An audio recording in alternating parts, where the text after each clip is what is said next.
This is our mifold hifold booster seat. We really like this seat because it can fold down and it's easy to take it on airplanes. This is for kids 4 and over and 40 to 100 pounds. So I'm going to show you how to collapse this seat for easy travel. And the first thing we need to do is we need to fold all the sides into their narrowest settings. So this seat adjusts at the head, the body, and the seat, as well as the height. So the first thing we'll start by adjusting is the height. So if you lift this up, you'll see there's a tab here, and we can push this down. So now the height is all the way down.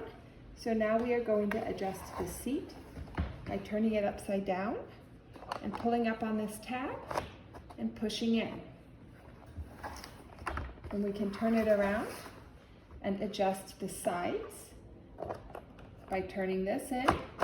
The sides go in, and we push this button, and the headrest, the headpieces go in. So now that everything is at their narrowest setting, we are ready to collapse this thing. So the first thing we're going to do is fold in the seat back sides.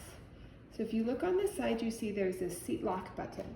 So we're going to push these down on both sides, and that will collapse in our sides. Then we're going to pull this tab up and push forward, and that will collapse down our seat. And then in order to collapse our head, we're going to push these two tabs in, lift, and push back. So the last thing is pushing in these headrest sides. So you're going to push these two green buttons on the side, fold those in, and we are fully collapsed, just like that. Then there's a buckle